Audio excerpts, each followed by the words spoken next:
ನಮ್ಮ ಕೈಲಾಸ್ ಪರ್ವತದ ಮೇಲೆ ಯುರೋಪಿಯನ್ಸ್ಗಳಿಗೆ ಸಖತ್ ಆಸಕ್ತಿ ಇತ್ತು.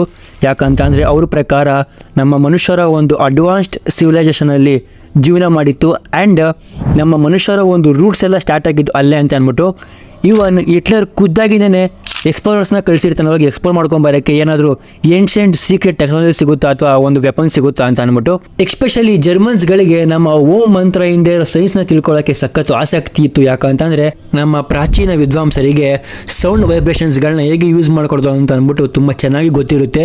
ಅದನ್ನು ಒಳ್ಳೆಯದಕ್ಕೂ ಯೂಸ್ ಮಾಡ್ಕೊಳ್ಳೋದು ಹೇಗೆ ಅಂತಲೂ ಗೊತ್ತಿರುತ್ತೆ, ಆ್ಯಂಡ್ ಅದನ್ನು ಕೆಟ್ಟದಕ್ಕೂ ಕೂಡ ಹೇಗೆ ಯೂಸ್ ಮಾಡ್ಕೊಳ್ಳೋದು ಅಂತ ಗೊತ್ತಿರುತ್ತೆ. ಹಾಗಾಗಿ ಹಿಟ್ಲರ್ಗೆ ಎಕ್ಸ್ಪೆಷಲಿ ನಮ್ಮ ಓಂ ಮಂತ್ರದ ಮೇಲಿರೋ ಒಂದು ಸೈನ್ಸ್ನ ತಿಳ್ಕೊಳ್ಳೋಕ್ಕೆ ಸಖತ್ ಆಸಕ್ತಿ ಇತ್ತು. ಆ್ಯಂಡ್ ಈಗಲೂ ಕೂಡ ಕೈಲಾಸ್ ಪರ್ವತದಲ್ಲಿ ರಾತ್ರಿ ಹೊತ್ತು ಡಮರು ಶಬ್ದ ಕೇಳಿಸುತ್ತಂತೆ. ಆ್ಯಂಡ್ ಅದ್ರ ಜೊತೆಗೇ ಓಂ ಅಂತ ಮಂತ್ರನೂ ಕೂಡ ಕೇಳಿಸುತ್ತಂತೆ.